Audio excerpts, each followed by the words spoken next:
Hello and welcome to the American Cinema Foundation Movie Podcast. I'm your host, Titus, and today in our Postmodern Conservative series, I am joined by one of my intellectual political allies, Brandon Weichert, who's got a new book out called Winning Space. We will be having a wide-ranging conversation on technology, policy, culture, a national purpose for America, and a national policy that unites both the people and the politicians and gets through the bureaucracies in DC a new imperative to keep America dominant in space. And at the same time, of course, we'll be addressing the possibility of a new Cold War of a strange kind with China, since there is so much more economic cooperation, but so much more technological competition at the same time. This will be our conversation for today and a new departure for our series of conversation about politics in America in 2020. Now, first of all, Brandon, it's the first time you're on the podcast. It's the first time really we have a conversation. I'm used to reading you and chatting with you online. It's great to talk to you, and it's great to talk about this book. It's just such a wonderful thing to read. Some passages are like a thriller, sci-fi. Some passages are like reading policy briefings, executive summaries. You feel that you're somewhere in the executive branch all of a sudden. Some it's like news you've never heard of, but that's fascinating. So it's a very interesting combination, but it's also a track that has a unity of purpose to say this is the danger and this is the opportunity for American strategy on space.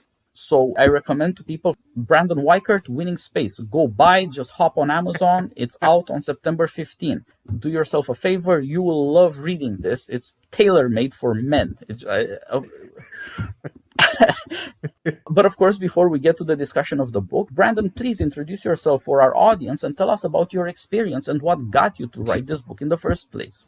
Well, thank you for having me, and it's nice to talk to you. And I will say, actually, so far, my wife also loves the book, so I think it's also for any women interested in these issues as well. But it is tailor-made for men. I think this is a guy story. And my background is I worked for several years on Capitol Hill. I spent a lot of time at briefings actually related to this issue. And as I say in the book, the starting off point for this book was a briefing on my first day in which none of the elected people really wanted to attend. A few did from both parties, but it was a group of retired Air Force and NASA people who came. This is around 2013. And they started briefing us on the threats to our satellites, and really nobody cared. And I kind of felt like this is what it must have been like had we caught the carriers from Japan on their way to Pearl Harbor, and nobody cared. Nobody took it seriously. That was sort of the genesis of this book all the way back in 2013. And from there, I did my master's studies at the Institute of World Politics, which is a graduate school tailored for mid-career people in national security, both in the legislative branch and the executive branch of the U.S. federal government. And I continued to study and be sort of the expert on national security space issues at that institution. While I was there, I went and studied at Oxford for a period of time. I was an associate member of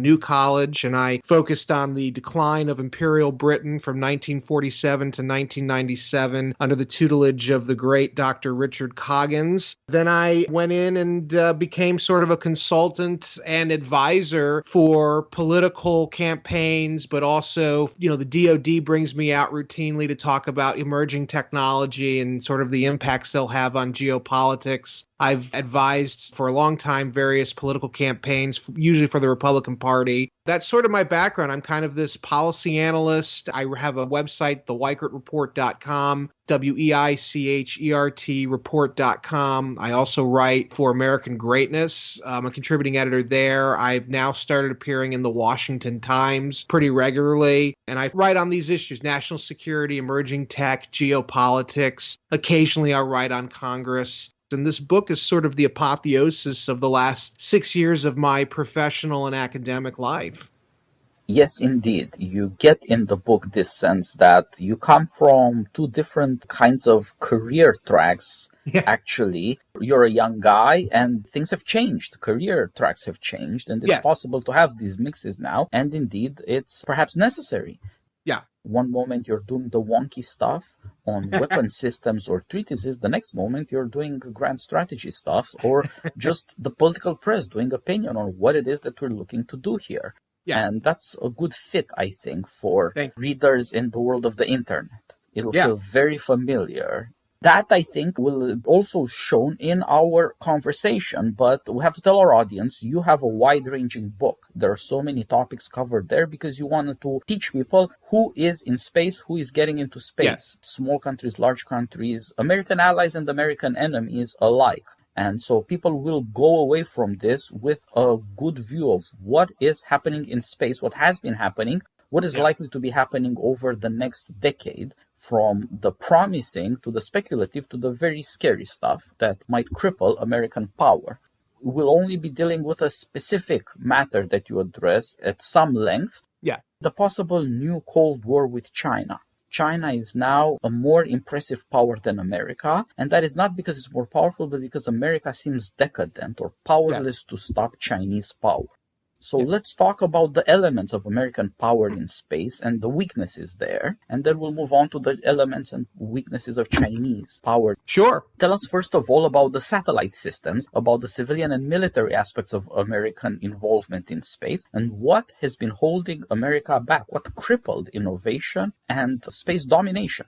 Yeah, so beginning in the 1970s, the United States started to increasingly depend on satellite constellations, not just for military operations, but as you know, for basically civilian life itself. And so much so that today now, we can't do anything in our society without using satellites on some level. You know, you can't text on your phone. You can't go to the gas station and do a transaction without your signals passing into space. There are, I think it's something like $1 trillion in economic transactions done daily around the world. A lot of that has to do with the U.S. satellite constellations, particularly with Wall Street and a lot of the trades that go on. They're specifically timed. The timing of the transactions occurs thanks to satellite constellations.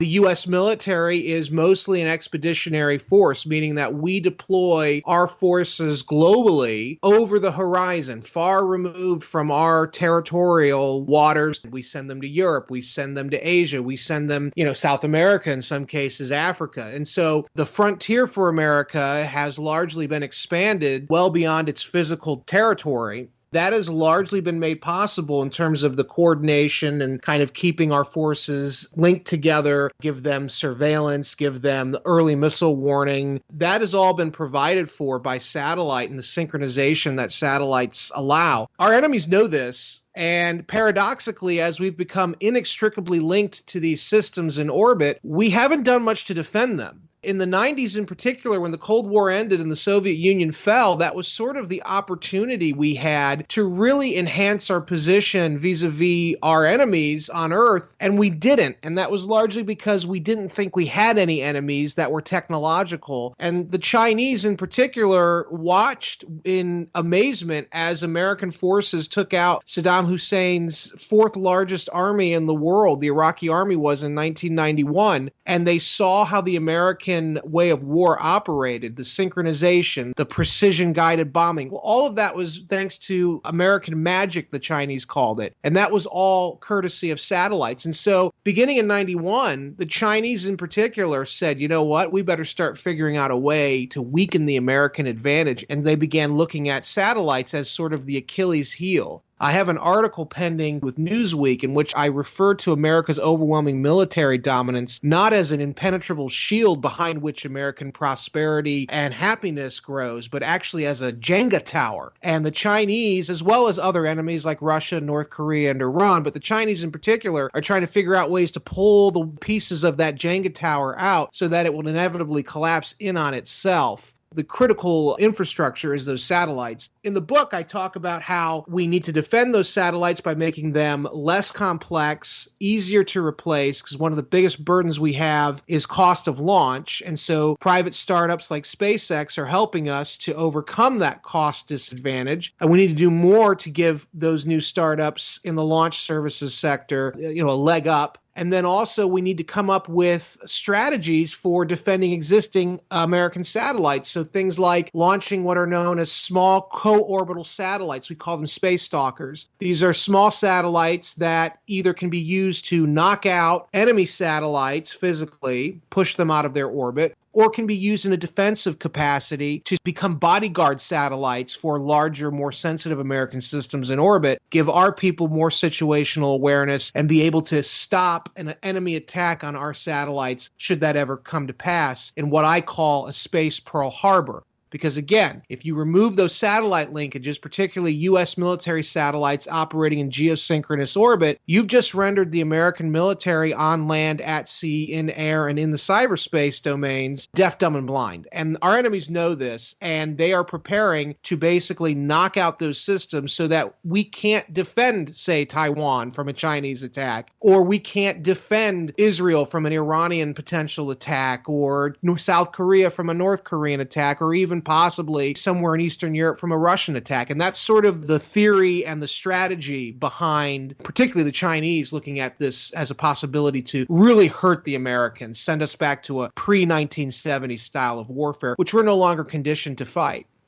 Yes, exactly. America has achieved supremacy, and that is precisely what created this danger. America is spread out globally. There are powers and resources that simply cannot be moved around without destroying the system, but also they are becoming harder to defend, and it is necessary to defend them. And so we have these two components that we're talking about. On the one hand, the technology, on the other hand, America. Because of how the Cold War turned out, we ended up thinking that America equals technology, technology equals America. And look at Silicon Valley, there's the proof. But now we're learning that it just ain't so. It is not natural that America has better technology than the Chinese. In previous millennia, it was the other way around, and it might happen that it changes again. So tell us about this. What are these changes in China, the investments they're making, the way they're thinking about the technology-state relationship, and the political ambitions they are fostering and working on every day? Because these are not fantasies or stories, they are being done.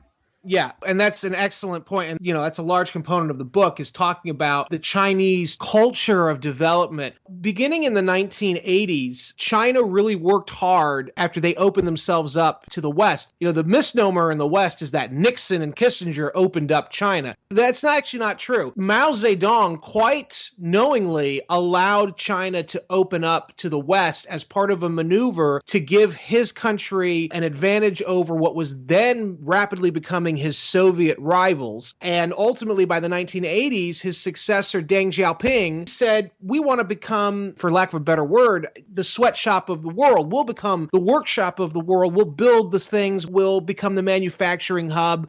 That coincided with this big push in the United States to offshore all of our manufacturing capability in exchange for the neoliberal notion that, hey, we're going to get rid of the old world manufacturing jobs, those dirty jobs, and the next generation we're going to train up to be the dominant knowledge economy. That way we'll always be on top. We'll always be the innovators, and China can be the ones that just do the messy aspect of building these great innovations we come up with. Well, what happened was China did that for a while, but they never planned on remaining as the sweatshop of the world. Far from it. They had a very concerted strategy for taking that initial wave of money they made off of being the sweatshop of the world, building out a middle class, and then reinvesting the new economic energies they've just got into science, technology, engineering, and math. STEM. Since the 90s, for the last 30 years now, they've been sending their young people to go to the West, study at our universities, bring all of that knowledge back that they gleaned from us to China, set up shop there, and then be able to indigenously produce new technologies based on what they've learned to innovate in China. Oh, and by the way, now they've started in China wooing Western students to come over to China and study. My wife was a Yale genetics PhD, and her cohort were all being targeted by Chinese state-owned firms to come over to China and open up a genetics lab. Do your research here, and we'll pay you handsomely. We'll pay down your student loan debt. Don't worry about it. Just do all your work here. And that pattern is that throughout the tech sector, if you build it, they will come. And they're really building out this infrastructure to woo everyone to come and be dependent on China. So yeah, you mentioned several times in the book the big Field of Dreams line, if you build it, they will come. Yeah. And indeed, this is the Chinese insight that if you build high capacity, high technology industries, you will simply make people rethink what they want to do and where they want to do it. If you get these new technologies, the economy will simply be reconstructed around you. Right. And I think we as Americans, we tend to forget that contrary to what many of my friends on the right believe, Silicon Valley was not a libertarian's paradise. It didn't just kind of come out of purely private sector ambitions. Silicon Valley was actually, the foundations were built with U.S. tax investment. You know, the telecommunications revolution that we take for granted today, well, that began with initial investments from the U.S. federal government, research and development funds. The U.S. federal R&D budget has precipitously declined since the 90s. Before that, from 1945 until the 1990s, the U.S. federal R&D budget was incredible. We had things like Bell Labs. We were innovating. It was really a public-private sector partnership that allowed for things like Silicon Valley to come into fruition. Basically, the government went in with tax dollars, built the infrastructure, funded some of the initial research projects, which then allowed venture capital to look at it and go, hey, the risk has been lowered because the federal government has on some level bought in. So now we can pour all of our private venture capital into these industries, and we can then innovate and really create that private sector miracle that libertarians in particular tend to focus only on. Silicon Valley began very much, I think Elizabeth Mazzucato says, it's John Maynard Keynes meeting Adam Smith. And that's been very much the dynamic in the United States for building high-tech innovations that we all take for granted. That certainly is what's at play now in China with their public-private cooperatives. Now, that's not a perfect marriage, and there's certainly a lot of downsides, but thus far, the Chinese have at the very least been keeping up over the last decade with the United States in terms of high-tech R&D, which is obviously going to translate to giving us big headaches, not just in the overall tech sector, but specifically in space. Because as I say in the book, space is merely an extension of the overall high-tech sector. It's sort of where we take a lot of technologies and take them to their limits is in the space sector. And in fact, I think if there's going to be an artificial intelligence revolution, it will first actually be felt in the space sector because we're going to need AI systems to augment space missions, whether it be exploration or military in nature. We're going to need that automated ability that AI will allow us to have. And I think that's going to be one area we're going to see China actually leapfrogging us potentially is in AI research. We're seeing them leapfrog us in quantum internet. You know, the U.S. intelligence budget is the way it is because the United States pioneered the telecommunications revolution. All the major internet nodes and communications nodes, they pass through on some level physically in the United States. And that's where the NSA is able to tap into, you know, a lot of messages. They're able to glean a lot of signals intelligence this way. That is because we pioneered the telecom revolution. We pioneered the internet revolution. Now today, China's trying to pioneer the next great revolution, which is quantum internet. If they can build it out effectively, they will woo a lot of other countries because it's a next generation level technology and it's also very difficult to hack. And if we've even seen our allies like Germany get very incensed with the United States in the recent past because they caught us using the NSA to electronically eavesdrop on them. And so they're now looking at alternatives. Of course, China's going to do the same thing if they can. It's going to give them a lot of leverage geopolitically, but we could be watching the end of America's signals intelligence dominance should the Chinese be able to leapfrog us in the development of quantum technology. They've really taken on this if you build it, they will come mentality that the Americans used to have. They're pouring in Chinese tax dollars to build out the infrastructure for the new quantum computing center in Anhui province, for the new AI research center that Google wants to use in Beijing, and on it goes. And so it is not a fait accompli that the United States will simply retain its edge in technological innovation, and because of that, that it will retain its dominance in space simply because we're the Americans. You know, you have to maintain it. It takes human agency, and that's where the Chinese are really moving toward is they want the future more than the Americans do, and they have a coordinated, concerted strategy for achieving that. Yes, indeed.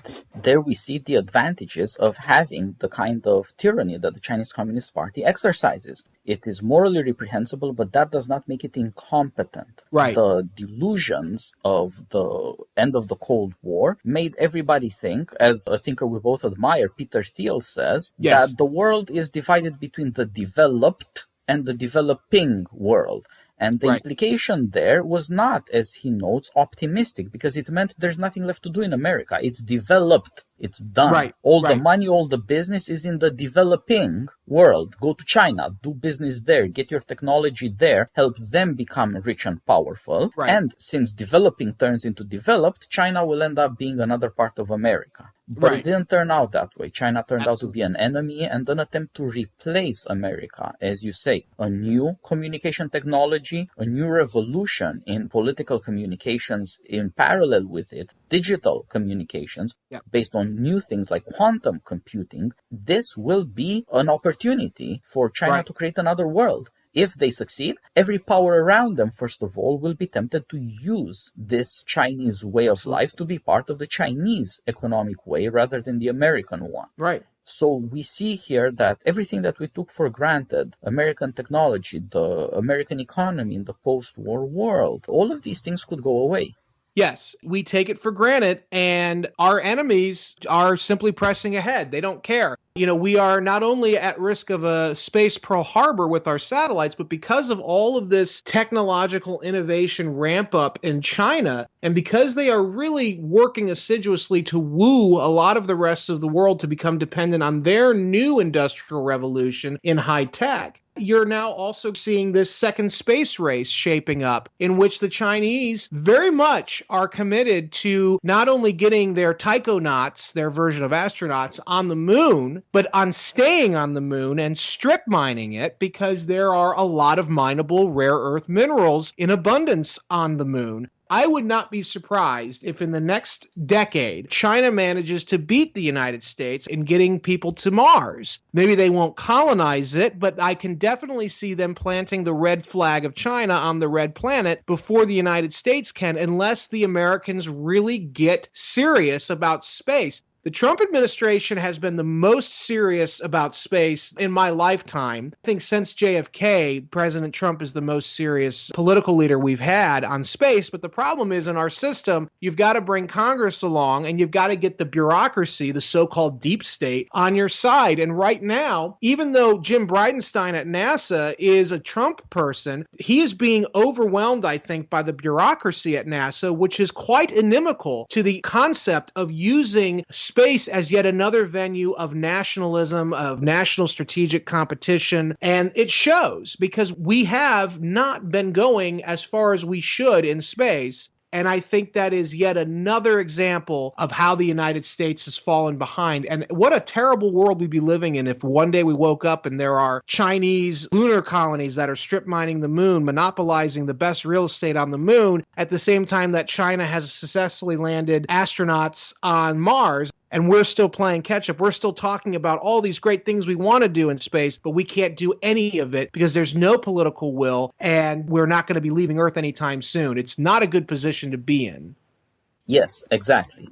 We looked down on China for a long time. Even the help we gave China, wittingly and unwittingly, was always based on condescension, and that was misguided. It was based on the assumption that nothing new will happen, that we have run out of technology. We're lucky, we're fine. But it turns out that you can develop new technologies and you can try out new things that will create new possibilities for supremacy.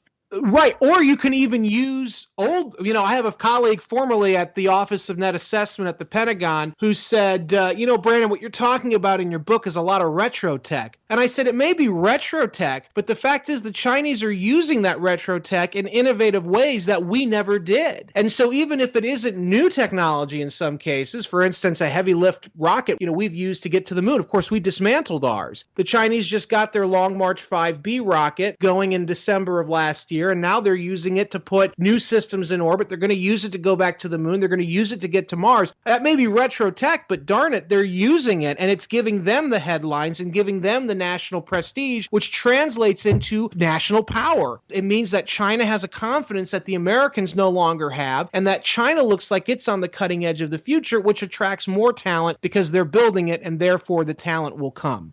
Yeah, we cannot emphasize this enough, that the establishment of new technological frontiers means there's a lot of stuff for young people to do. There's a lot of stuff for people who are mid-career looking for some way to reorient themselves to do. Right. On the other hand, what you get in the American situation, because of institutional deadlock and because of the ideology of end of history, broadly speaking, liberalism or neoliberalism, as we now call it, that is to say, we just continuously adjust through negotiations what has already been done. There's nothing new to do. That means that there is nothing for young talent to do. There is nothing for bright minds. There is nothing for enterprising engineers to do. And that's going to create restlessness, and it's going to create paralysis institutionally. And it's a very dangerous thing. Americans are a restless race. We do not have the problems that the Chinese do, where the state has got to have great prestige or else it has no legitimacy. In America, the state has so much legitimacy that people don't give a damn about what's happening in reality, which is the danger we're facing. And you and I, and you say this repeatedly in the book, and we all know this, it might be the case that your opening chapter, The Space Pearl Harbor, is simply the truth about America. We're so cocksure, we're going to wait to get sucker punched before we do anything. Just can't believe that something bad could happen to us that we need to worry about. Yeah, now I make this point, the Space Pearl Harbor, in the book it's Russia that does it, but as I say in that chapter, China has the same capabilities that Russia has, and so it could be that China is the one that actually delivers the sucker punch, and if it's China, it'll be even worse because they actually have sort of the technological depth to really catch up and compete long-term with us after giving us that sucker punch. And the thing with China is that it's similar to Japan. Going into World War II, we looked down, America did, on Japan. And look at what happened. We condescended them. We ignored what they were saying. They were very clear. If you keep acting as you are in the Pacific, we're going to have to do something drastic to change things in our favor. Similarly, China has been very clear. America, if you continue behaving the way that you have been relative to us, we're going to have to do something drastic to ensure that what we perceive as our interests are protected. And I've been in meetings with military leaders where they're kind of laughing it off like, yeah, what are they going to do? And I'm thinking, this is exactly what the military leaders going into the Second World War were saying about Japan. Yeah, what are they going to do ultimately? Well, we saw they were going to use their technology, Japan, in the case of aircraft carriers, in a very innovative, unorthodox way to take them well beyond their territory and do this surprise attack on Pearl Harbor in an attempt to knock out the Americans from the Pacific. And it almost worked, by the way. Had they done that third wave of aircraft attacks, they might have managed to completely knock out Pearl Harbor as a viable base, which would have set us back significantly. Similarly, the Chinese as well as the Russians are looking at the satellites and going, that's a low-hanging fruit for us to pluck to really stymie the Americans. And with the Chinese in particular, we really underestimate them. We still view them as if they're this backward agrarian country, and they're not. And they could very easily knock out those satellites and really double down from there the way Japan tried to, except they're a large country, China is, and Japan was tiny, so they always had the kind of the shot clock working against them. China might just be able to stay in a fight longer because we'd have to be fighting closer to their shores anyway. And so they might be able to actually at least get into a stalemate with us. And so we need to be very cautious when China says they're doing things, given what they're investing in. That's a very scary prospect. Yeah, it is very dangerous to underestimate your enemies. Yes. If there's anything worse than underestimating your enemies, it's what our elites are. They don't even recognize it as an enemy. Yes. We see here a creeping nihilism in our elites who went from China is nothing to worry about, they're either our servants or our friends because of the global economic situation, right, to seeing all of the stuff that's happened over the last decade, especially the rise of Xi Jinping, who is a remarkable statesman, and now just completely switching to, yes, it's something awesome to behold, but there's nothing we can do about it.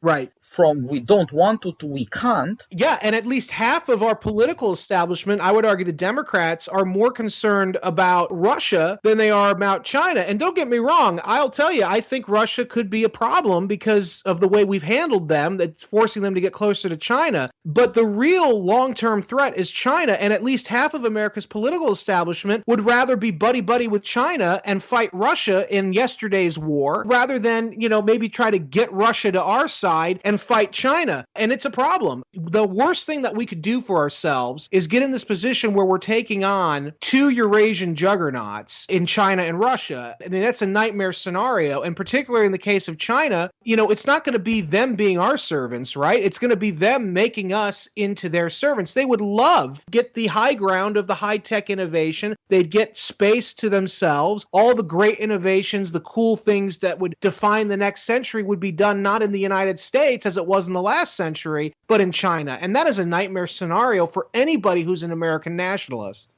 Yes, and this brings us to the problem of nationalism, which used to mean a combination of 3 or 4 very important elements. We need very serious restructuring of the national security bureaucracies and to get political consensus around taking space seriously. NASA is a joke. It was always silly, but now it's just pathetic. And as the dangers mount, it's just becoming obvious. But that's just one thing. We also need, indeed, a certain shift in what we call political culture or something like that. But that really means Americans should be really serious about, if you have ambition, if you want to prove to your fellow Americans that they should admire you, applaud you, give you the headlines, the prestige, then you should do something for your country. And that means protect America from the enemy. Right. That is true for the businessmen. It's as true for the intellectuals. It's as true for the politicians as it is for the military. And that is not happening, as you well say. It is very much the case that people would like to keep dreaming the dream that there is no problem in China. Right. But there is. Right. That's where most of the population of the planet is and most of the trade. America is a sea power and America is a commercial empire. And sacrificing the sea lanes of communications, just like sacrificing the satellites and the space high ground, would be insanity. America has surrendered to this kind of insanity because of the Middle East wars. There's this sort of crazy idea. You are not an army country. Wake up. You are a navy, air power. You should be in satellites and space lasers. That's where you should be, not in army. I agree. And so down to this level of the equilibrium between the services, the rhetoric and the money spending and the priorities at the Pentagon, all of it is nuts. That will require a lot of shifts, but there are further elements of nationalism in business. Silicon Valley is not patriotic. It is not nationalistic. And partly, I would say it's not because they're so evil and progressive. I believe they're so wokey because they too have lost faith in progress. They don't believe there's a new ground to open. There are new things to do. There are achievements that will make them proud and that will make the country proud of them. So you have all of these problems that have to be dealt with and they cannot be dealt with independently. We need the industrial technological base. We need manufacturing to be high-tech manufacturing, at least in part. We need political assistance and political coherence in Washington, and that would mean a shakeup that would make a lot of enemies. And the Pentagon is not there to keep America safe. The Pentagon is there to be the Pentagon. Getting it to get the mission seriously and then to get it done is going to be the work of an entire administration. And so nationalism can do this. Nationalism can mean that we will take business, we will take technology, we will take politics, we will take education, we will take ambition seriously, promote it, reward it, channel it. It could do that, but it is a generational project. It is. And your book is an early warning. We have to do this now. We have to start now.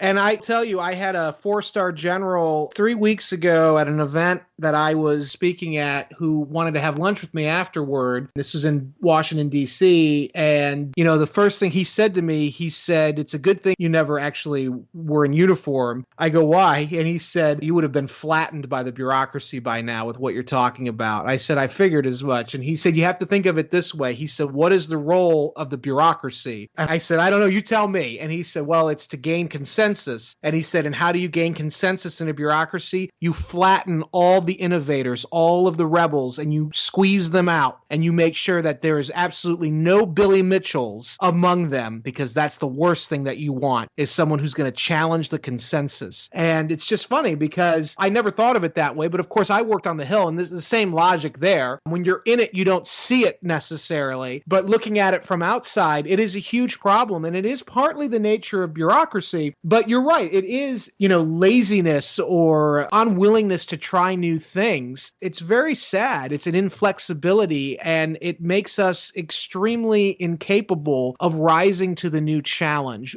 I mean, I would actually say the China challenge is more cultural than it is anything else. It's a cultural shot across the bow of America, of Western culture. They're saying, hey, we've got a superior culture to you. We've got a superior system to you. And oh, by the way, when you look at our system, you know it's superior because look at all the high tech that we have. Look at all the innovations that we're doing. Look at all the young people of ours who are going into STEM and coming here to create the next great innovation. Look at the fact that we might be taking the moon. Look at the fact that we might be landing our people on Mars before any American can even get his space boots on. I think you're right. I think this is a generational challenge, and that is partly what my book was trying to do, is kind of sound the warning early on, because it can't be done all in one administration. And we've seen how the bureaucracy, at least now, fights back against someone like a Trump who is from the outside, who is trying to shake things up. He may be heavy-handed, but he is trying to shake things up, and we see how the bureaucracy responds to that, and it isn't pretty.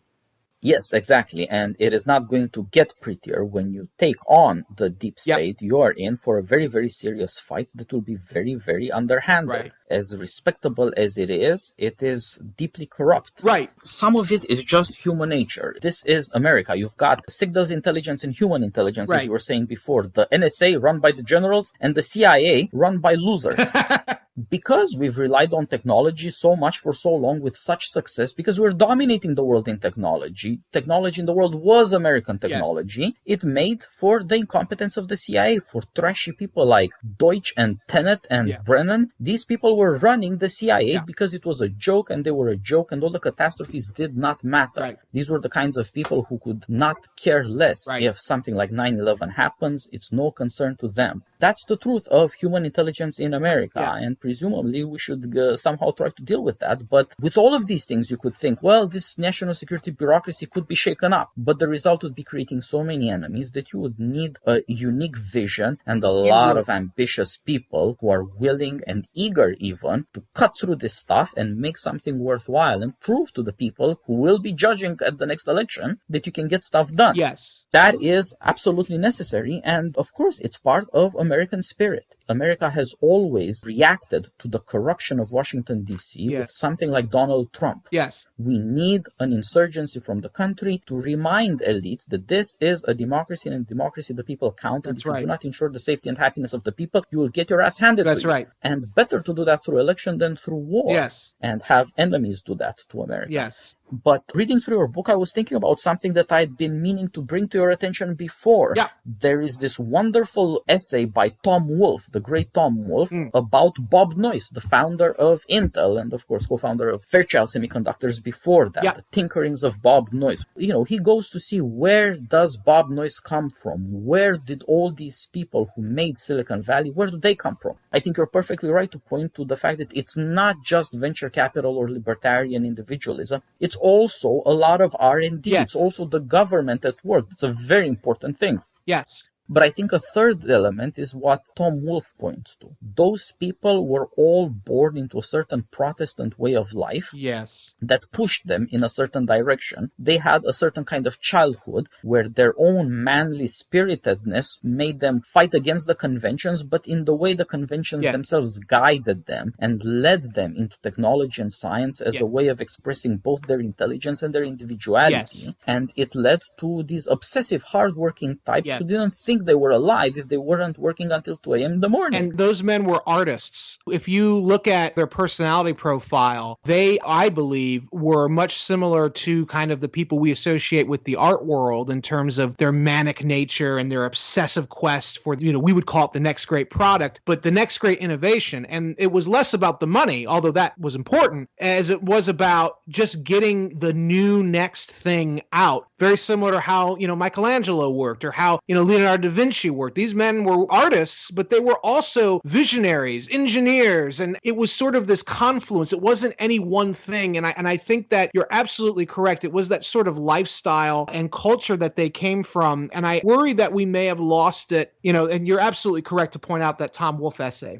Yes, and you're right. We have lost that, but we have to think, those weren't the first American adventurers. Right. These Midwestern Protestant types, they were not the same as the Pilgrims. But the Pilgrims, too, had these massive enterprises on their hands. People had never set to sea, go off and find yourself a new continent. Right. Now, these were not competent seamen. They were aiming at Virginia and ended up in Massachusetts, and that tells you something. But it also tells you that they could get something done by their enterprise, and that's just part of the American story. Leap without looking. That's the phrase that I use in the book. Exactly, and that's something that readers of your book should notice, how much of your book requires that people notice the danger and have faith that America can deal with this stuff if we do daring things. Right. And that's how China operates. They keep throwing innovations at the wall and hoping something sticks. And maybe, 50 things go wrong. But if that one thing could be the next new innovation, they'll take it and then they'll spin off from there. We in America, we're so, litigated. We're just a litigation crazy country. It's all this risk assessment. And it shows you why we haven't really innovated things, particularly to use a Peter Thiel term, in the world of atoms. We're very good at creating things in the world of bits, but not in the world of atoms. And I think the differential is beginning to show now in a place like China, where they do have that leap without looking mentality, and we don't.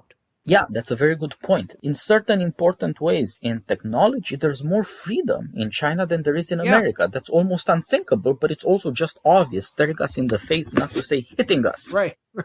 So that's something that America has to learn again. We are, in a certain sense, distracted by the political showmanship, the entertainment, the TV quality that tells us there's so much frantic energy and crisis, we have no stability. But as your book aptly points out, behind the political scene of TV, we have way too much stability and absolutely no energy left. Right. And that has to be re-energized. This is America. It's like the Federalist teaches you. You need stability and you need energy in government. And those things are in a contradiction. Yes. It's very hard to work that tension in a profitable way. Yes. The only obvious solution, of course, is to realize that we may hate some of our liberal elites. We may be suspicious and angry at some of our libertarian oligarchs, but we have a common enemy. If we can get that through our heads and understand a certain common Americanness that emerges in the conflict, then we might be able to get along by a common mission. That's right. And that is absolutely necessary, just like it is necessary to accept that, yes, the culture has changed. There's not a lot of these Protestant boys running around trying to become NASA, trying to become Chuck Yeager or what have you. That's not how it's working out. You're not going to get the next Neil Armstrong. But there are ambitious Americans. There is the spirit of adventure left, and the sense that I have got to prove something to people and to myself. I've got to achieve something. Enterprise is my way forward. Yes. That has not been lost. It has to be recaptured, and we have to have faith that if you grasp as surely as Tom Wolfe grasped what the situation was then, if we grasp what the situation is now, we could influence this culture to bring out these talents and reassure them that through hard work there will be rewards. Right. And therefore put American restlessness to better purposes than Twitter mobs and race riots or Portland madness. We got to do better than that with American restlessness. That's right. It's a real advantage we have is our restlessness, but without the proper vision and leadership and without the institutions being able to absorb that, you're absolutely correct, is that we'll just tear ourselves down. And our enemies are really banking on that. I think the Chinese, as well as the Russians, have really kind of looked at us for a long time. They've marveled at us, but then they're also perplexed because at the same time that we're this dynamo, we're also like kind of a stick of dynamite about to explode. And so particularly the Chinese are looking at this and figuring out, well, how do we put pressure on the American system so much so that it implodes while we become in China the new dynamo? And Russia is not the threat China is, but they also have really studied us and I think figured out kind of where our pressure points are. And you're right. It's exemplified in terms of this energy that we have. You look at the streets, it's young people, many of whom are well educated, supposedly, burning the cities down. In fact, I have a family member who works doing security for one of the largest lobbying firms in D.C. And he told me the other day, he had to close everything down because the riots were going on. he goes downstairs to the garage and he sees all of the young associates in their, BMWs and Mercedes and their Porsches, and they're letting in protesters, and then they themselves are putting on masks and lighting up Molotov cocktails and going charging into the streets. These are our young people. These are our educated people. And so there's a lot of that energy that's being misplaced. And I think you're absolutely correct. Whereas in China, you see it being channeled, at least mostly, in a place that's going to benefit overall the Chinese. And it would be nice if we could get back to that here. Yes, the energy is there and it does not disappear if you misuse it or neglect it. It just goes kaboom. Right. You're going to have young Americans, and this is a dispossessed generation. Yes. They are going to inherit a unique debt and this systemic paralysis, it seems, in the institutions. They have no ability to do anything apparently in public except take the rage out by destroying stuff rather than building anything. That's an American refrain from the working class to the high-tech rich people. We used to build things in this country. Yes. Now we're burning stuff down. That is indeed something that we need a reckoning on, but not a reckoning where we hate each other and try to destroy each other. A reckoning where we realize we were ignorant and arrogant, but there is much good in America. Yes. We just need to put our energy back into making institutions serve the country rather than encourage elites to exploit institutions, and indeed get in bed with our enemies, especially in China, as Google and so many of these corporations are or have been trying to do. Right. And instead, they should be more patriotic. As you point out in your book, Google should be working on dual technologies that might have military applications with the Pentagon, not with Beijing.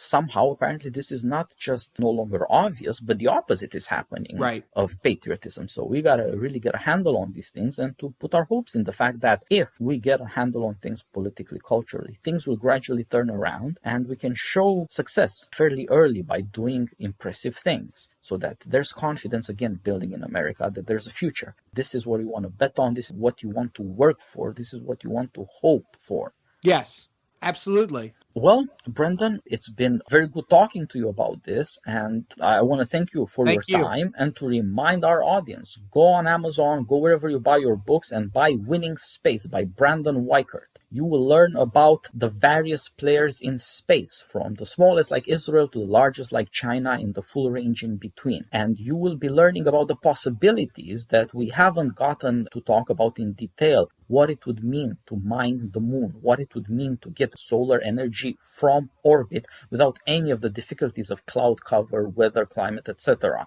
These are the possibilities that should spark the imagination, send a new generation thinking there is much to do. We have opportunity, but we need leadership and vision. Thank you. All the best, Brandon. Good luck on your book tour. I hope this is going to be the success you deserve. I'm glad to hear that the Pentagon is sending you around to spread the gospel of winning space. Yes. America was all about sea power at the turn of the 20th century, and it's got to be all about space power now, and you're out there spreading the word. Thank you so much. Very good. Thank you. And I'll talk to you again. Okay. All the best, Brandon. Bye-bye. Bye-bye.